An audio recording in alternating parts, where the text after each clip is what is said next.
सुप्रभातम। ज्ञान विविध शिक्षा चैनल में आपका पुनः एक बार हार्दिक स्वागत, अभिनंदन। जैसा कि व्याकरण शिक्षण का जो प्रथम भाग था उसमें हमने जो व्याकरण विषय का जो सामान्य ज्ञान है, व्याकरण के जो प्राचीन और आधुनिक जो कवि हैं उनके बारे में हमने अध्ययन किया था और उनकी जो प्रमुख मुनित्रय जो है उनके जो द्वारा रचित जो ग्रंथ हैं उन ग्रंथों के बारे में भी हमने चर्चा की थी। उसी के अंतर्गत व्याकरण शिक्षण की जो परंपरा है उसके बारे में भी हमने पढ़ा था और गण, धातु, उपसर्ग, प्रत्यय, लिंग, वचन, समास और कारक इनका भी हमने प्रथम भाग में अध्ययन किया था। अब हम आज का जो हमारी इकाई है संस्कृत शिक्षण विषय की, वो व्याकरण शिक्षण से विधय है। व्याकरण शिक्षण की जो प्रमुख विधियाँ जो परीक्षा की दृष्टि से और आगे भविष्य में काम आने वाली जो विधियाँ हैं उन विधियों के बारे में हम चर्चा करेंगे। तो जैसा कि हम कौन कौन सी विधियाँ पढ़ेंगे वो लिखा है। व्याख्या पद्धति है जिसे व्याख्यान विधि भी कहा जाता है, सूत्र विधि है, आगमन विधि है, फिर निगमन है, पाठ्य पुस्तक है, ह्यूरिस्टिक विधि है, प्रयोजन विधि है और फिर व्याकरण शिक्षण कंठस्थीकरण से महत्व की। व्याकरण शिक्षण में कंठस्थीकरण का क्या महत्व है इसके बारे में भी हम चर्चा करेंगे। और उसके बाद में कि शिक्षण में दृश्य श्रव्य उपकरणानाम महत्वम तस्य उपयोगिता चाहिए। और शिक्षण में दृश्य श्रव्य उपकरणों का महत्व और उनकी उपयोगिता क्या है, कौन कौन से दृश्य साधन है जिनका प्रयोग हम अपने शिक्षण कार्य में कर सकते हैं जो बच्चों के अधिगम में अधिक प्रभावशाली हो सके। तो चलिएगा आज की जो पहली व्याकरण शिक्षण विधि है वो देखते हैं। तो पहले हम देखते हैं कि व्याकरण शिक्षण की जो विधियां हैं उनको हम कितने भागों में विभक्त कर सकते हैं। तो न्यूनाति न्यूनम हम इसको दो भागों में विभक्त कर सकते हैं, जिसमें एक तो है परंपरागत विधि और दूसरी है वो पारंपरिक विधि। या यूँ कहें कि क्रमशः जब हम लेते हैं तो पहले आती है पारंपरिक विधि और फिर दूसरी आती है आधुनिक विधि। तो अब पारंपरिक विधि किसे कहा जाता है तो हम देखते हैं कि प्राचीन काल में जो विधियाँ जो प्रवर्तय प्रचलन्ति स्म, यानी प्राचीन समय में जो विधियाँ चलती थी वो पारंपरिक विधि के नाम से जानी जाती थी। और आश्रमकालीन जो शिक्षा पद्धति थी उस आश्रमकालीन शिक्षा में इन ही पद्धतियों का अर्थात जो पारंपरिक पद्धतियाँ हैं उनका ही प्रयोग होता था। इसलिए प्रमुख जो पारंपरिक विधियाँ हैं उनको हम देखते हैं। तो उनमें सबसे पहले जो पारंपरिक विधि आती है वो आती है व्याख्यान विधि। तो इसमें क्या करते हैं कि व्याख्या पदत्तौ शिक्षक प्रथमम प्रतिपदम आदाय तस्य अर्थ स्पष्टम करोति। व्याख्या पद्धति का बता रहे हैं व्याख्यान विधि का कि इसमें शिक्षक के द्वारा प्रत्येक पद को प्रस्तुत किया जाता है और उस पद का फिर अर्थ जो है वो बच्चों के सामने प्रस्तुत किया जाता है, उसका सरलार्थ बताया जाता है। उनमें तत्र समास है, समास विग्रह, संधि विच्छेद, व्युत्पत्ति बोधे। उसमें जो पद है उसका समास विग्रह बताया जाता है, उस समास का नाम बताया जाता है, उस समास की पहचान क्या है वो बताई जाती है, संधि विग्रह किया जाता है संधि युक्त पद का, उस पद में जो संधि युक्त पद है उस पद का विग्रह करके उसमें संधि का नाम बताया जाता है और फिर उस पद में प्रयुक्त होने वाली जो संधि है उस संधि की पहचान क्या है, वो स्वर व्यंजन आदि जो प्रयुक्त होने वाले होते हैं उनको बताया जाता है। उसके बाद में व्युत्पत्ति ही बोधयन, व्युत्पत्ति शब्द की व्युत्पत्ति, शब्द किस प्रकार से बना है उसमें प्रयुक्त होने वाले उपसर्ग, धातु, प्रत्यय आदि से छात्रों को अवगत करवाया जाता है। और ततः उसके पश्चात पाठ से सारांश है भावार्थ स्पष्टयति। अध्यापक के द्वारा प्रस्तुत जो अध्याय करवाया जा रहा है उस अध्याय का जो सारांश और भावार्थ है उस वो बताया जाता है। ये और व्याख्यान विधि अस्य अपर नाम अस्ति। जो हमने देखा कि व्याख्या पद्धति है उसका जो दूसरा नाम क्या है, व्याख्यान विधि। अब हम देखते हैं कि जो व्याख्यान विधि है उस व्याख्यान विधि के अंग कौन कौन से होते हैं। तो सर्वप्रथम देखिएगा, पहला जो अंग है वो है पदछेद है, पदछेद। दूसरा जो अंग है वो है पदार्थोक्ति। तीसरा जो अंग है वो है विग्रह। चौथा वाक्य योजना। पांचवा आक्षेप है और छठा है वो समाधान। इस प्रकार से जो व्याख्यान विधि है उसके 6 अंग बताए गए हैं। उत्तम से जैसे श्लोक में भी बताया है, पदछेद है पदार्थोक्ति, विग्रहो वाक्य योजना, आक्षेपो अथ समाधानम, व्याख्या षड विधम स्मृतम। अधुनापि अस्याः पद्धत्याः प्रयोगो केषुचित् विद्यालयेषु महाविद्यालयेषु च भवति। आज भी देखिएगा ये हमारी पारंपरिक विधि है, लेकिन जो भारतीय संस्कृति में निहित चाहे वो विधि हो चाहे संस्कार हो, ठीक है ना, वो पारंपरिक है, वो आज भी चलते आ रहे हैं। उसी प्रकार जो हमारी पारंपरिक विधि है, जो आश्रम कालीन जो शिक्षा है उस समय से चली आ रही है, आज आधुनिक युग में भी आधुनिक शिक्षा प्रणाली में भी कुछ ऐसे विद्यालय महाविद्यालय हैं जहाँ पर इस व्याख्यान विधि का प्रयोग किया जाता है। अब हम देखते हैं कि व्याख्यान विधि के गुण क्या है और दोष क्या है। तो सर्वप्रथम हम चर्चा करते हैं गुणों की। तो कह रहे हैं कि व्याख्यातः छात्रः शब्दार्थम अवबोधयति। व्याख्या से क्या है कि छात्रों को जो पद है उन पदों का जो अर्थ है उसका बोध होता है। अर्थात छात्रान शब्दार्थ अवबोधनम। द्वितीय जो गुण है वो बता रहे हैं कि छात्राः नूतन शब्दानां अर्थम अभिज्ञाय तेषां प्रयोग करणस्य दक्षतां प्राप्नुवन्ति। बता रहे हैं छात्र हैं तो नूतन शब्दों के अर्थ को जानकर उनका प्रयोग वाक्य में प्रयोग करने में भी दक्षता प्राप्त करते हैं।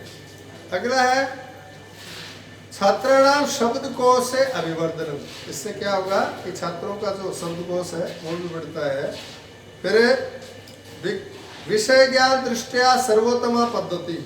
विषय के ज्ञान के बारे में जब हम चर्चा करते हैं तो व्याख्यान विधि से अच्छी कोई भी विधि नहीं है जिससे एक विषय का अधिक से अधिक ज्ञान प्राप्त किया जा सके। आगे है विषय अवबोध ने रुचिकरा। रुचिकर विधि भी बताई गई है। और अंतिम जो गुण है वो है अध्यापक यदि पांडित्य पूर्ण व्याख्यान करोति तर्हि छात्राणां स्मृतौ अधिकम समय पर्यंतम व्याख्याम तिष्ठति। अगर अध्यापक के द्वारा बड़ी कुशलता के साथ अगर उसकी व्याख्या की जाती है तो छात्रों की जो स्मृति है उसमें बहुत समय तक वो स्थायी रहती है। अब इन व्याख्यान विधि के गुणों के बाद में हम चर्चा करते हैं दोषों पर। तो सबसे पहला जो दोष है वो ये है कि ये जो व्याख्यान विधि है ये अध्यापक केंद्रित है, केवल अध्यापक केंद्रित है। इसमें केवल पूर्ण कालांश में पूर्ण विधि के अंदर केवल अध्यापक का जो स्थान है वो ही प्रमुख है। इसमें छात्र बिल्कुल निष्क्रिय रूप से बैठे रहते हैं। द्वितीय जो दोष है वो है अध्यापक है सक्रिय किंतु छात्रः निष्क्रिय श्रोता रूपेण भवन्ति। जैसा कि मैंने आपको बताया कि इसमें अध्यापक तो सक्रिय रहता है किंतु जो छात्र हैं वो एक श्रोता के रूप में निष्क्रिय होकर बैठे रहते हैं या सुनते रहते हैं। तीसरा जो दोष है वो है अरुचिकरा। ये रुचिकर विधि नहीं है। इसमें छात्र रुचि लेकर इसका अध्ययन नहीं करते हैं। और चौथा जो सबसे महत्वपूर्ण जो दोष है, यानी सबसे बड़ा जो दोष है, वो ये है कि ये अमनोवैज्ञानिकी विधि है, अमनोवैज्ञानिकी विधि है। पांचवा दोष है वो है तार्किक कर्म में अवदानम। छठा जो दोष है वो है छात्राणाम कृते नीरसा, यानी इसमें किसी भी प्रकार के किसी भी कोई रस की अनुभूति नहीं होती है। फिर स्वानु अनुसंधान से कृताय अनुपयुक्तता, इसमें आप अपने आधार पर या स्वयं के द्वारा कोई भी अनुसंधान नहीं कर सकते। द्वितीय जो हमारी विधि आती है वो आती है सूत्र विधि। तो इस विधि में सर्वप्रथम जो अध्यापक है वो सूत्र को पढ़ता है, अर्थात कहे अस्याम पदतौ अध्यापक है प्रथमम सूत्रम पाठयति, ततः उसके बाद सूत्र से वृत्तिम स्पष्टयति, उसके बाद में वो सूत्र की वृत्ति को स्पष्ट करता है। अंते उदाहरणानि प्रस्तौति, और सूत्र की वृत्ति यानी सूत्र की व्याख्या करने के पश्चात अंत में वो उस सूत्र के जो उदाहरण है उनको प्रस्तुत करता है। यथा इको यणचि, सूत्र से आप पूर्व में परिचित हैं, तो कह रहे हैं कि इति सूत्रम तस्य वृत्ति। अब इको यणचि, इस सूत्र की वृत्ति क्या है, इसकी व्याख्या कर रहे हैं। तो बता रहे हैं इकः स्थाने यण स्यात् अचि परे सहितायाम विषय। अब जैसे इसके उदाहरण के रूप में हम लेते हैं तो वो लेते हैं लाकृति ही मध्वरी ही। अब ये जो सूत्र विधि है इसके गुणों की चर्चा करते हैं। तो यहाँ पर पहला जो गुण है वो है छात्रान सूत्राणाम ज्ञानम सरलतया भवति, क्योंकि इस विधि की जो प्रमुख बात है वो यही है कि इसमें अध्यापक के द्वारा प्रस्तुत किए जाने वाले जो सूत्र हैं उनका जो ज्ञान है, जो अवबोध है, जो अधिगम है, वो छात्रों को सरलतया हो जाता है। फिर दूसरा जो गुण है वो है उदाहरणानाम ज्ञानम, उदाहरणों का ज्ञान। तीसरा है सूत्रार्थ बोधने सर्वोत्तमा पद्धति, यानी सूत्र ज्ञान के लिए ये सबसे सर्वोत्तम विधि बताई गई है। अब हम इसके दोषों की चर्चा करते हैं। जिनमें सर्वप्रथम पहला जो दोष है वो है छात्राणाम कृते अरुचिकरा नीरसाच, छात्रों के लिए अरुचिकर और नीरस। फिर द्वितीय जो दोष है वो क्या है, अध्यापक केंद्रिता, केवल अध्यापक पर केंद्रित विधि। तीसरा है केवल सूत्राणाम कृते उपयुक्तता, इसमें ये विधि जो है ये केवल सूत्रों के लिए उपयुक्त है। और चौथा है वो है मनोवैज्ञानिका नाम नियमानाम विस्तृता विधि अयम। ये जो विधि है ये अमनोवैज्ञानिकी कह सकते हैं हम। अब तीसरी जो विधि आती है वो आती है आगमन विधि।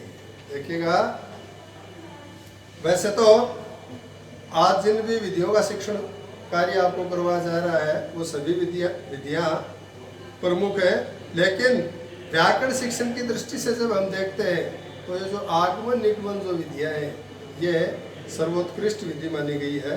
तो आगमन विधि देखते हैं पहले। तो कहते हैं कि ऐसा पद्धति संस्कृत व्याकरण शिक्षणे महर्षि पाणिनि पतंजलि महावागयो हो महत्वपूर्ण देनम अस्ति। ये जो आगमन विधि है ये संस्कृत व्याकरण शिक्षण में जो महर्षि जो मूर्धन्य कवि माने जाते हैं महर्षि पाणिनि और पतंजलि, उनकी ये व्याकरण शिक्षण में महत्वपूर्ण देन है। ऐसा पद्धति ही मनोविज्ञान से, और ये जो पद्धति है ये मनोविज्ञान के ज्ञातात अज्ञातम प्रति शिक्षण सूत्र से अनुसरणम करोति। ये जो मनोविज्ञान का ज्ञात से अज्ञात की ओर जो शिक्षण सूत्र है उसका अनुसरण करती है। अस्यां पद्धत्यां प्रथमम् अध्यापकः उदाहरणानि प्रस्तौति। इस आगमन विधि में सर्वप्रथम अध्यापक के द्वारा उदाहरण प्रस्तुत किए जाते हैं। ततः छात्रान् प्रश्नाः पृच्छति, छात्राश्च उत्तराणि ददति।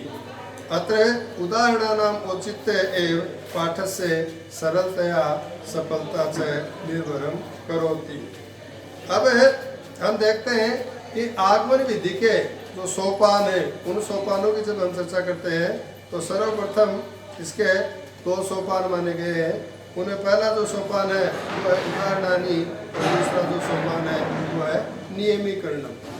पहले उदाहरण और फिर नियम। तो कहते हैं कि आगमन पद्धति प्रस्तुति करने आवश्यक तत्वानि का, आगमन पद्धति को प्रस्तुत करने के लिए आवश्यक जो तत्व है वो कौन कौन से होने चाहिए। तो पहले बता रहे हैं बालकानां कृते ज्ञान अनुकूलानि अवसरोचितानि उदाहरणानि स्युः। द्वितीय पूर्व ज्ञान आधारितानि उदाहरणानि, यानी जैसा कि हमने पढ़ा था अभी कि ये ज्ञातात् अज्ञातम प्रति इति शिक्षण सूत्र से अनुसरणम कृत्वा, ज्ञात से ज्ञात की ओर इस शिक्षण सूत्र का अनुसरण करते हुए एक कुशल अध्यापक को अपना शिक्षण कार्य करवाना चाहिए।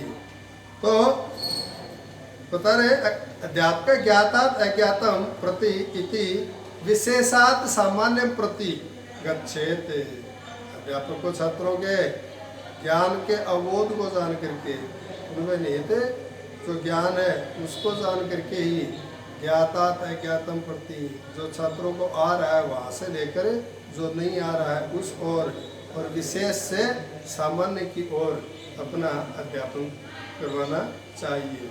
उदाहरणानि विशिष्ट नियमेन आबद्धाः स्युः। उदाहरण है वो भी नियम से आबद्ध होने चाहिए। अब हम देखते हैं इसके गुण। गुणों में पहला जो गुण आता है वो आता है छात्राः सुविधापूर्वकं नियमम् अवबोधयति। दूसरा जो गुण है वो है छात्राणां कृते रुचिकरा। ये जो विधि है ये छात्रों के लिए रुचिकर है।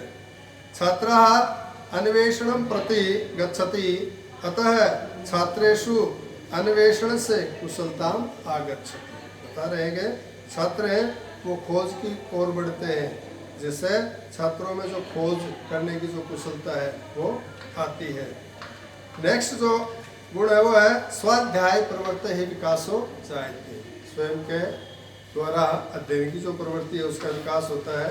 अन्वेषण प्रवृत्ति ही विकास है, अन्वेषण खोज की जो है उसका विकास होता है। और मनोवैज्ञानिक विधि ही है, ये जो विधि है ये मनोवैज्ञानिक विधि है। छात्रेषु प्रारंभतः समाप्ति पर्यंतम उत्सुकता भवति। जब अध्यापक एक अपना कार्य प्रारंभ करता है उससे लेकर अध्यापक के द्वारा किए गए कार्य की जो समाप्ति है वहाँ तक ये छात्रों में इस विधि के प्रति रुचि बनी रहती है। फिर नेक्स्ट जो गुण है वो है छात्र केंद्रितता। ये जो विधि है ये छात्रों पर केंद्रित है। और अगला जो गुण है वो है स्थायी अधिगम। जो भी छात्र सीखते हैं वो चिरकाल तक स्थायी हो जाता है। और अंतिम है छात्रियाः अस्मिन् विधये सक्रियाः भवन्ति। छात्र हैं वो स्वयं इसमें सक्रिय रहते हैं।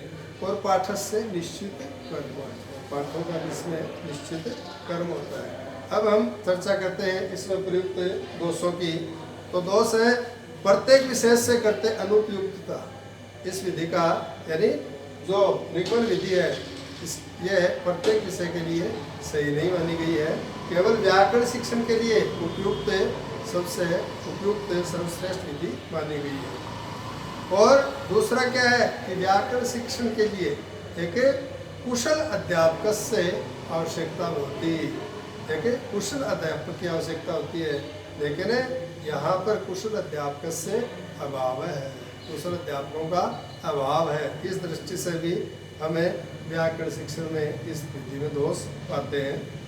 और तीसरा जो दोष है वो है प्राथमिक स्तर अरुचि। प्राथमिक स्तर में के लिए ये अरुचिकर है। अगली जो विधि आती है वो आती है निगमन विधि। तो ऐसा पद्धति आगमन पद्धति पूर्वक, ये जो निगमन विधि है ये आगमन जो विधि थी उसकी पूर्वक है। अस्मिन् पद्धतौ प्रथमं नियमं उपस्थापयति ततः उदाहरण। देखिए हमने जो आगमन विधि पढ़ी थी उसमें क्या था कि पहले उदाहरण प्रस्तुत किए गए थे, बाद में नियमों की स्थापना की गई थी। यहाँ पर पहले नियम और उसके बाद में उदाहरणों की स्थापना की जाती है। और इस पद्धति के जो सोपान हैं वो भी दो हैं, पहला है नियम और दूसरा है उदाहरण। अब इस विधि की जो विशेषता है वो हम देखते हैं कि यह भी मनोवैज्ञानिकी विधि छात्रेषु स्वावलंबनस्य भावनायाः विकासाय जायते। छात्राः सक्रियाः भवन्ति, छात्राः पठनकाले आनन्दम् अनुभवन्ति, छात्रेषु स्वाध्याय प्रवृत्तेः विकासाय जायते, छात्रेषु अनुसंधान प्रवृत्तेः विकासः भवति। और इयं पद्धति छात्र केन्द्रिता अस्ति। अध्यापकस्य स्थितिः केवलं पथक दर्शक रूपेण भवति। अधुना आगमन निगमन पद्धत्योः प्रयोगो अधिकं भवति। जहाँ हम व्याकरण शिक्षण की बात करते हैं किसी भी विद्यालय महाविद्यालय में, तो वहाँ पर आगमन और निगमन जो विधियाँ हैं इनका प्रयोग प्रथम दृष्टया देखा जाता है। इसके बाद में आती है ह्यूरिस्टिक पद्धति। तो ह्यूरिस्टिक पद्धति पाठ्य पुस्तक विधि आती है। तो पाठ्य पुस्तक विधि में हम देखते हैं कि ऐसा पद्धति पाठ्य पुस्तकस्य उपरि आधारित भवति। ये जो विधि है कि पाठ्य पुस्तक पर आधारित होती है। अस्याम अध्यापकः प्रथमम आदर्श वाचनम करोति। पाठ्य पुस्तक विधि में सर्वप्रथम अध्यापक के द्वारा आदर्श वाचन किया जाता है। छात्राश्च तस्मिन् काले यदा अध्यापक आदर्श वाचनम करोति तस्मिन् काले छात्राः केवलं शृण्वन्ति। जब अध्यापक के द्वारा आदर्श वाचन किया जाता है उस समय छात्र केवल ध्यान से सुनते हैं। ततः उसके बाद छात्राः अनुवाचनम करोति। अध्यापक के आदेशानुसार छात्रों से अनुवाचन करवाया जाता है। अध्यापक है कठिन शब्दानां अर्थम स्पष्टयति। अध्यापक के द्वारा कठिन शब्दों का अर्थ स्पष्ट किया जाता है। अधुना अस्याः पद्धत्याः प्रयोगो अधिकं भवति। अब इसके गुणों की चर्चा करते हैं। तो सर्वप्रथम पहला जो गुण है वो है छात्राणाम ध्यान केंद्रित करने उपयुक्त। छात्रों का पढ़ाते समय अध्यापन के समय अब ध्यान केंद्रित करने के लिए उपयुक्त विधि। विषय सामग्री समुचित व्यवस्था। पाठ्य पुस्तक विधि है तो विषय सामग्री की भी समुचित व्यवस्था होती है, क्योंकि पाठ्य पुस्तक में निहित जो बातें होती है वो अध्यापक के द्वारा करवाई जाती है। फिर इसमें जो शिक्षण कार्य होता है उसकी क्रमबद्धता होती है और पाठ्यक्रम जो है उसको गतिशीलता भी मिलती है। अब इसके दोष हम देखते हैं। तो पहला जो दोष है वो है छात्राणाम कृते अरुचिकर, क्योंकि पाठ्य पुस्तक विधि में संपूर्ण जो कार्य है वो अध्यापक के द्वारा ही करवाया जाता है। छात्रों की इसमें जो भूमिका होती है वो न के बराबर होती है, इसलिए छात्रों के लिए अरुचिकर। फिर मनोवैज्ञानिक नियमानाम अवहेलना। क्यों कहा ऐसा? क्योंकि ये मनोवैज्ञानिक विधि नहीं है, इसलिए कह रहे हैं कि मनोवैज्ञानिक नियमानाम अवहेलना। मनोवैज्ञानिक जो नियम की अवहेलना इसमें बताई गई है। आगे आती है हमारी ह्यूरिस्टिक विधि जो मोस्ट विधि है। तो कहते हैं कि आंग्ल देश है द्वितीय विश्व युद्धात् पूर्व शिक्षा शास्त्री भी विज्ञान विशेष शिक्षणम व्याख्यान विधिना प्रारब्धम। ये आंग्ल देश में द्वितीय युद्ध से पहले शिक्षा शास्त्री विज्ञान विषय का जो शिक्षण कार्य है वो व्याख्यान विधि से उन्होंने प्रारंभ किया। ईदृशम अध्यापनम विज्ञान विषय दृष्टिया अनुचितम अस्ति। कह रहे हैं कि विज्ञान विषय जो है उसकी दृष्टि से जो व्याख्यान विधि के द्वारा किया जाने वाला जो शिक्षण कार्य था वो अनुचित था। ये तो ही छात्राः तथ्यानां प्रारंभिक शब्दानां केवलं कंठस्थीकरणम एवं कुर्वन्ति। छात्र केवल समझते नहीं थे, केवल उन शब्दों का कंठस्थ करते थे। शनै शनै और धीरे धीरे गतिशील प्रक्रिया या शिक्षायां नित्यम क्वश्च नूतना विधि उपजायते। धीरे धीरे इन विधियों का शिक्षण कार्य में प्रयोग होने लगा। परिवर्तनी संसारे अस्मिन् वैज्ञानिक प्रवर्तैः आरभ्य शिक्षा क्षेत्रे बालक प्राधान्यम उपलक्ष्य अनेके नूतना विधयः समाजयन्ते। और फिर मनोवैज्ञानिक इस युग में, बालक प्रधान इस युग में छात्रों को नई नई जो विधियाँ हैं वो उनके द्वारा शिक्षण कार्य करवाया जाने लगा। लंदन देश से इंपीरियल महाविद्यालय से, लंदन देश के इंपीरियल जो महाविद्यालय है उसके प्रोफेसर आर्मस्ट्रॉन्ग महोदयन विज्ञान शिक्षणाय एक नूतना विधि आविष्कृत। एक नई विधि इंपीरियल महाविद्यालय के प्रोफेसर आर्मस्ट्रॉन्ग के द्वारा प्रारंभ की गई। तस्य नाम, और उस विधि का नाम क्या था? ह्यूरिस्टिक विधि। ग्रीक भाषायाम हुरिसिको, ग्रीक भाषा है उसमें हुरिसिको शब्द से अर्थो भवति अन्वेषण। मित्र भाषणेन बहुकाल बहु कार्य संपादनम अत्य अल्पम एव पाठयित्वा अधिकम ज्ञानम स्वयं छात्राः यथा विदन्ति तथा अध्यापनम एव उत्तम अध्यापकस्य लक्षण। अध्यापनम, अध्यापन कार्य करवाना ही एक उत्तम अध्यापक का लक्षण होता है। एतद् एव सिद्धांतम अनुसृत्य प्रोफेसर आर्मस्ट्रॉन्ग महोदयः नवदश स्थापत्याम् अमुम विधिं परिकल्प्य आधुनिक काले अस्य गणित व्याकरण विज्ञानादि विषयेषु अपि प्रयोगो दृश्यते। यतो हि कस्यापि भाषायाः व्याकरणमपि विज्ञानम् एव अस्ति। अतः व्याकरण शिक्षणे अपि अस्य महत्वं बहु अधिकम् अस्ति। आर्मस्ट्रॉन्ग महोदयेन उक्तं यत् मानवस्य ज्ञानेन्द्रियै निरीक्षण अवलोक प्रयोगैश्च निष्कर्षान् प्रतिगमनम् एव विज्ञानम् इति। अत्र छात्राः एव स्वयं तत्व अन्विष्य अवगच्छन्ति। अतः एव अस्य स्वयं ज्ञान विधिम् इति नामकरणं श्रूयते। अब इस विधि के हम उद्देश्य देखते हैं। तो पहला जो उद्देश्य वह है छात्रेषु वैज्ञानिक शक्तेः प्रवर्तेश्च संवर्धनम। द्वितीय स्वकीय अनुभवानां तर्क संगत रीत्या व्यवहारे ज्ञानम, स्वाध्यायस्य महत्व अवबोधनम, अनुसंधान तत्वानां परिचयः, कार्यमुखेन शिक्षणम, निरीक्षण अवलोकन प्रयोगैश्च निष्कर्षान् प्रतिगमनस्य योग्यता उत्पादनम, तत्वज्ञान कथं प्राप्नुयात् इति विषये प्रशिक्षणं, स्वप्रयासै अधिगत तत्वानां स्वस्थापनाय नियमानां च परीक्षण। अब ह्यूरिस्टिक पद्धति के जो सिद्धांत हैं वो हम देखते हैं।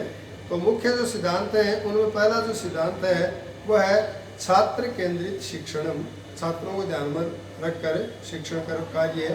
रुचि सिद्धांतम, प्रेरणायाः सिद्धांतम, मनोवैज्ञानिक सिद्धांतम, प्रयत्नस्य सिद्धांतः, अभ्यासस्य सिद्धांतः, शिक्षण सूत्राणाम अनुसरणम और स्वाभाविकतायाः सिद्धांतः।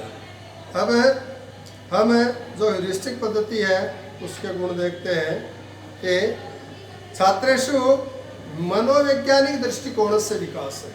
सबसे बड़ा गुण क्या है कि छात्रों में मनोवैज्ञानिक जो दृष्टिकोण है उसका विकास होता है। छात्राः स्वावलंबिनः भवन्ति, छात्र स्वावलंबी होते हैं। छात्रेषु सद्गुणानां विकासो जायते, छात्रों में सद्गुणों का विकास होता है। सहयोग से भावनाया विकास है, सहयोग की भावना का विकास छात्राणाम कृते स्वतंत्र चिंतन अवसर से अवसर भवति स्थायी स्मृत्यां सहायक है। छात्राः सर्वदा समस्यानां निवारणाय स्वयं एव प्रयत्नशीला भवन्ति। पृथक् रूपेण गृह कार्यस्य आवश्यकता न भवति। अधिगम अंतरेण सहायकः मनोवैज्ञानिक विधि अस्ति और कार्यमुखी शिक्षण। अब गुणों के बारे में दोष पर चर्चा करते हैं। तो पहला जो दोष है वो है शिक्षणस्य अध्यापनस्य वा गति मंदः भवति। शिक्षण कार्य और अध्यापन की जो गति होती है वो इसमें धीमी होती है, मंद होती है। पाठ्यक्रम समापने कष्टम केवल है मेधावी छात्राणां कृते उपयोगी। जो उत्कृष्ट कोटि के छात्र होते हैं उनके लिए ये जो विधि है यह उपयोगी बताई गई है। अत्यधिक धनस्य समय से शक्तिश्च आवश्यकता। इसमें धन, समय और शक्ति तीनों की आवश्यकता होती है। छात्राणाम मूल्यांकन से कार्यम दुष्करम। इसमें छात्रों का मूल्यांकन करना बहुत ही कठिन है। छात्रा आविष्कर्ता रूपे एव भवन्ति, क्योंकि सभी छात्र वो आविष्कर्ता के रूप में उपस्थित होते हैं। एकस्यां कक्षायां छात्राणां संख्या न्यूना स्यात्, क्योंकि इस प्रकार के उच्च कोटि के जो छात्र होते हैं उनकी जो संख्या वो न्यूनी होती है। और उसी प्रकार इसमें भी एक कक्षा में छात्रों की जो संख्या वो न्यून होती है। और उपकरणानाम अभाव जायते, उपकरणानाम अभाव जायते। इसमें विधि में प्रयुक्त होने वाले जो उपकरण हैं उनका भी सामान्य रूप से इस समय विद्यालय और महाविद्यालय में जो साधन होते हैं उनका अभाव देखा जाता है। अब हम चर्चा करते हैं प्रयोजन विधि की। तो प्रयोजन विधि में सबसे पहले हम देखते हैं कि प्रयोजन विधि ही प्रयोजनवाद से भावनया प्रेरिता अस्ति। प्रयोजन जो विधि है वो प्रयोजनवाद पर आधारित है, या प्रयोजनवाद की जो भावना है उसकी ओर प्रेरित है। प्रयोजन विधि ही प्रयोग से समानार्थकम वर्तन्ते। प्रयोजन विधि की प्रोजेक्ट विधि एतस्या पद्धते विकास है शिक्षायां सामाजिक प्रवृत्ति पर चलना चाहता है। परियोजनवादी दार्शनिका नाम अनुसारम छात्रेभ्यः एतादृशी शिक्षा दातव्या या तेषां जीवनयापने सामर्थ्य उत्पादयते। यतो हि शिक्षायाः उद्देश्यं छात्रेषु सामाजिक क्षमतायाः विकासं सिद्धान्तम् इदं स्वीकुर्य पद्धति एषां कोलंबिया विश्वविद्यालय से, कस्य विद्यालय से, कोलंबिया विश्वविद्यालय से डॉक्टर W.H. किलपेट्रिक महोदयन विकसिता वर्तते। यानी इस विधि के को विकसित करने वाले कौन है? कोलंबिया विश्वविद्यालय के डॉक्टर W.H. किलपेट्रिक। ऐसा पद्धत्याः प्रेरणातारः जॉन डीवी महोदयः शिष्याः सन्ति। और इस पद्धति के जो प्रेरणा स्रोत थे वो जॉन डीवी महोदय के शिष्य थे। किलपेट्रिक महोदय द्विवी महोदय से प्रयोजनवाद इति सिद्धांतम अनुसृत्य अस्याः विधेः रचना कुर्वन्। सर्वप्रथम किलपेट्रिक महोदयः परियोजना परिभाषितवन्तः। तथा क्या कहते हैं कि परियोजना एक उद्देश्य पूर्ण क्रिया वर्तते। परियोजना एक उद्देश्य पूर्ण क्रिया है या सामाजिक वातावरण है जो सामाजिक वातावरण में पूर्व संलग्नतया संपादित है, जो पूर्व रूप से संलग्न होती है। फिर स्टीवेंसन महोदय इसके बारे में कह रहे हैं परियोजना एका समस्या मूला क्रिया वर्तते यस्याः पूर्ण प्राकृतिक स्थितौ क्रियते। इस प्रकार से अब आगे हम प्रयोजन जो विधि है उसके गुणों को देखते हैं।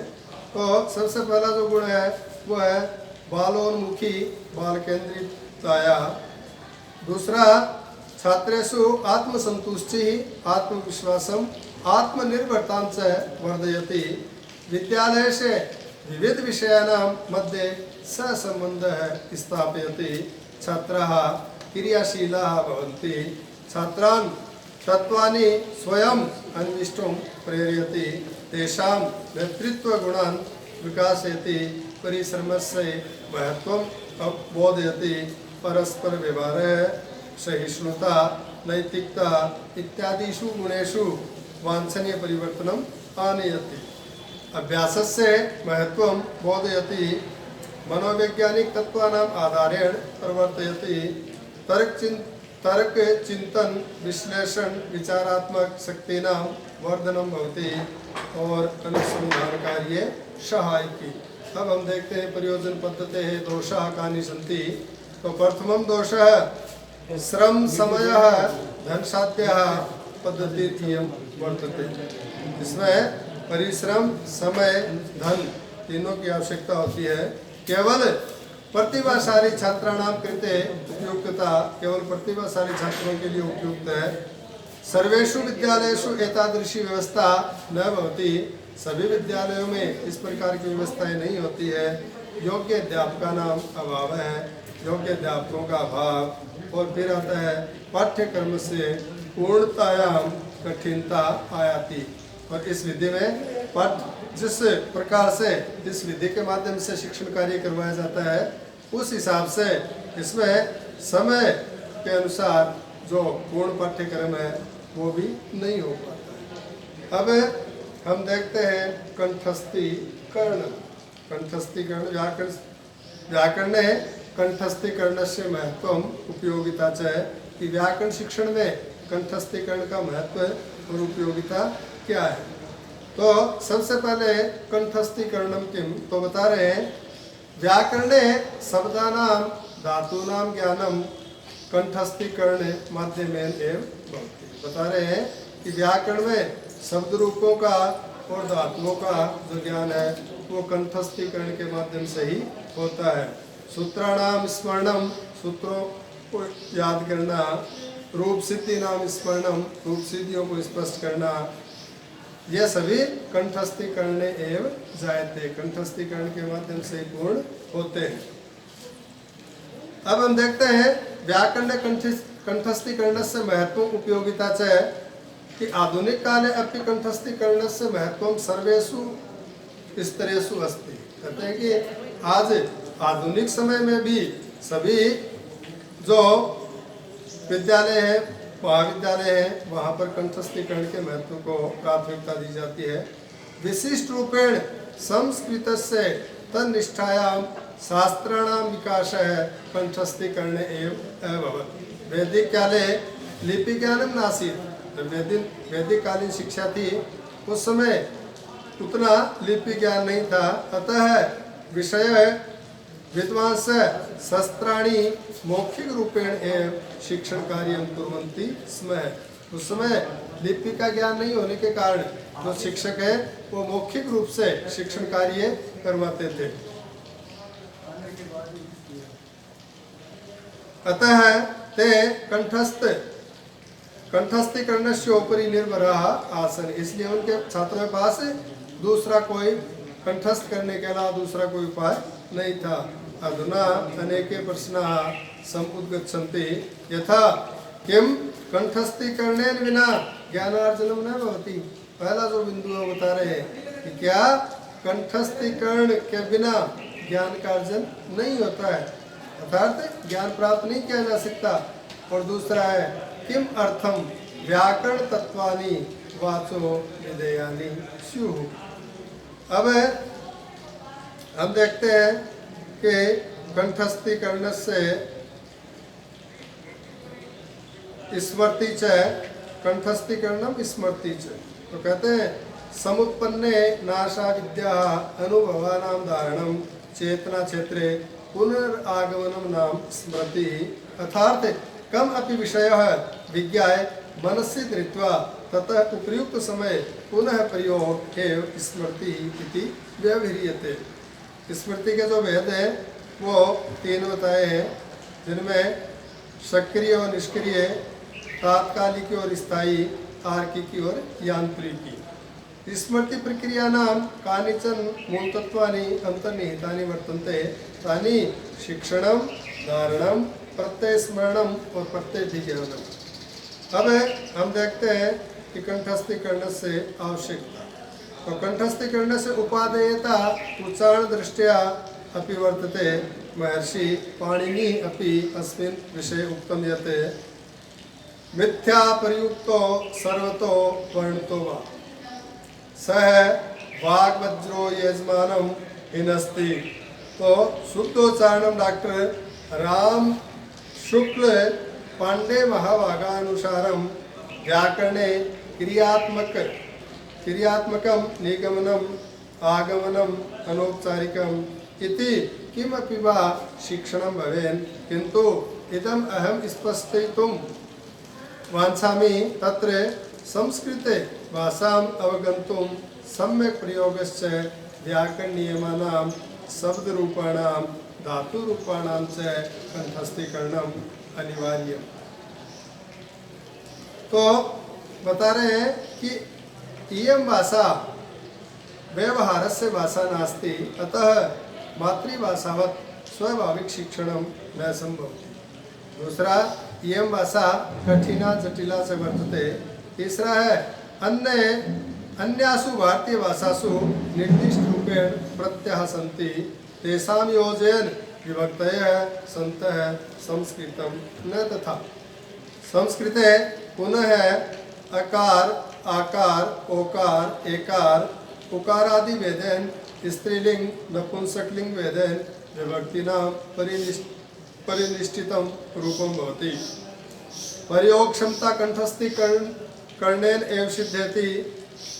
कृदन्तानां तदितानां तथा यथा प्रयोगं कंठस्थीकरणेन एव युज्यते। अव्ययानां प्रयोगानां कृते विशेष विद्यालये पुराकालीन विद्यालयेषु वा शास्त्र शिक्षणं न सिद्ध्यति, यतः संज्ञानाम् अनुसृत्य अध्याहारः अंतरंग बहिरंगादीनां विचाराणां च कृते सूत्राणां कंठस्थीकरणम् अनिवार्यं भवति। अब बता रहे हैं कि शब्द रूपाणां धातु रूपाणां च कंठस्थीकरणस्य उपयोगिता। तो कह रहे हैं कि शब्द रूपाणां धातु रूपाणां उपयोगिता अधोलिखिता रूपेण भवति। पहला है छात्राणां शब्दकोशे विवर्धनम। दूसरा, छात्रेषु वाक्य निर्माणस्य क्षमताया उत्पादनम। तीसरा है छात्राणां शब्दानां धातूनां प्रयोग करने दक्षतां प्राप्नुवन्ति। चौथा है भाषा सरला जाता। पांचवा है पुरुष वचन विभक्ति लिंग कारकादि ज्ञानम। नेक्स्ट है मनन शक्ति है, चिंतन शक्ति है, विकास है। अगला परिश्रम से भावनाया विकास है, स्मरण शक्ति है, विकास है। स्थायी स्मृति न तो तात्कालिकी, स्वाध्याय से प्रेरणा मिलती और आनंदम अनुभवती। इसे कंठस्थीकरण के महत्व के बाद में हम देखते हैं हमारी जो आज की अंतिम इकाई है कि व्याकरण शिक्षणे दृश्य श्रव्य उपकरणानां महत्व। तो सर्वप्रथम हम देखते हैं दृश्य श्रव्य उपकरणानि। कहते हैं कमपि भाषाबोधने दृश्य श्रव्य उपकरणानां महती उपादेयता वर्तते। एतानि उपकरणानि एतादृशानि उद्दीपकानि सन्ति यानि एकाधिकान् इंद्रियान् आकर्षितं कुर्वन्ति। अब दृश्य श्रव्य उपकरणानां महत्वं। तो कह रहे हैं कि पाठ्य वस्तु रोचकः सार्थकः बोधगम्य च जातम्। छात्राणां कृते प्रेरकः सुदृढ़ चिरस्थायी च ज्ञानं छात्राः सक्रियाः भवन्ति। बालकानां ध्यान केंद्रित करने उपयोगी यथासमय एव पाठ्यक्रम है पूर्ण जातम अध्यापक है आत्मविश्वासम प्राप्त होती। अब इन महत्व के बाद में दृश्य श्रव्य उपकरणानां प्रकार है। दृश्य श्रव्य उपकरणों के प्रकार के बारे में हम देखते हैं। तो कह रहे हैं कि दृश्य श्रव्य उपकरणानाम त्रय प्रकार आसन, 3 प्रकार बताए हैं, जिनमें पहला है दृश्य साधनानी, दूसरा है श्रव्य साधनानी और तीसरा है दृश्य श्रव्य साधनानी। और प्रथम जो बिंदु है उसको हम देखते हैं कि दृश्य साधनानी कानी। तो कहते हैं कि यही दर्शन मात्रेण एवं अधिगमो जायते ते दृश्य साधन।